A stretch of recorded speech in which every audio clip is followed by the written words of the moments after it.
So Nike may have just come out with one of the dumbest slogans I've seen in a while. It says, "Believe in something, even if that means sacrificing everything." Because a black guy adopted by white people who became a millionaire and who remains famous despite riding the bench has sacrificed so much.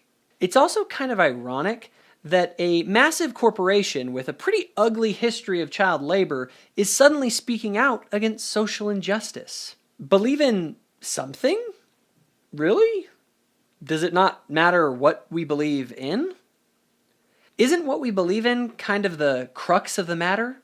So let's examine what Kaepernick believes. He believes that unjustified police violence against blacks is so bad that it merits kneeling down in protest against the symbol of our entire nation instead of standing as a sign of loyalty and respect.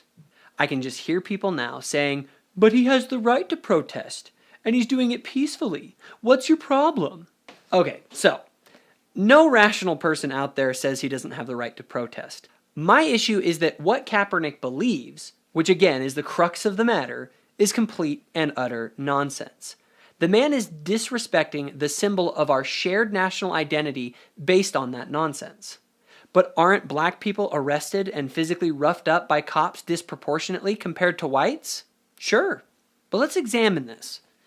Men are arrested and physically roughed up by cops disproportionately compared to women, and we don't claim that is because of sexism. We rightly recognize that men statistically are more violent than women, so it's no surprise that cops arrest them and rough them up more regularly.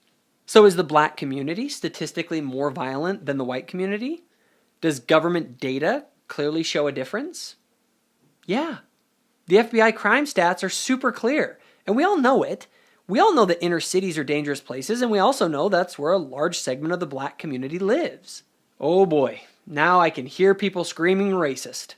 Sorry guys, it's not racist to point out uncomfortable facts. That's pretty racist, but correct. I don't like these facts either, but let's be 100% clear. I'm not claiming that the high rates of violence in the black community is because of race. I actually have looked into the subject of why there is violence in the black community extensively, and it's complex, and it's a subject based more on culture and economics than anything else. But that's a subject for another video. The bottom line logic is actually really simple. If Group A engages in more violence, then it is to be expected that Group A will have a higher rate of arrest and interaction, including negative interactions, with the police.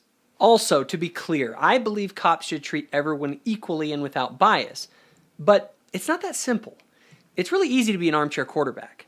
So, when you walk into a black inner city, let's say that you walked into Southside Chicago, as a white person, would you feel scared? Would you behave differently?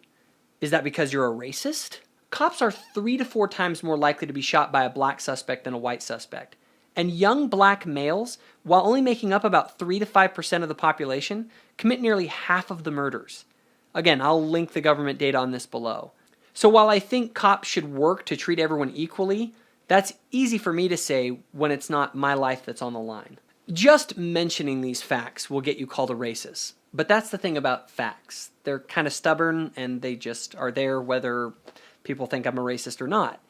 Now, with that in mind, again, I want to affirm, again, I don't believe that these disparities are caused by race, and I will address that in another video. However, in the meantime, I'm not going to take baseless claims seriously from a guy who wears shirts with Fidel Castro on it. Yeah, seriously. Fidel Castro, the guy who literally had concentration camps for gay people. I'm also not going to take seriously the virtue signaling from a massive corporation who has worked children to the bone in Asia so they can sell you a pair of freaking shoes for $120. Sorry guys, the something Kaepernick believes in is baseless left-wing propaganda. And I won't sacrifice our flag for that, and neither should he. But hey, you do you.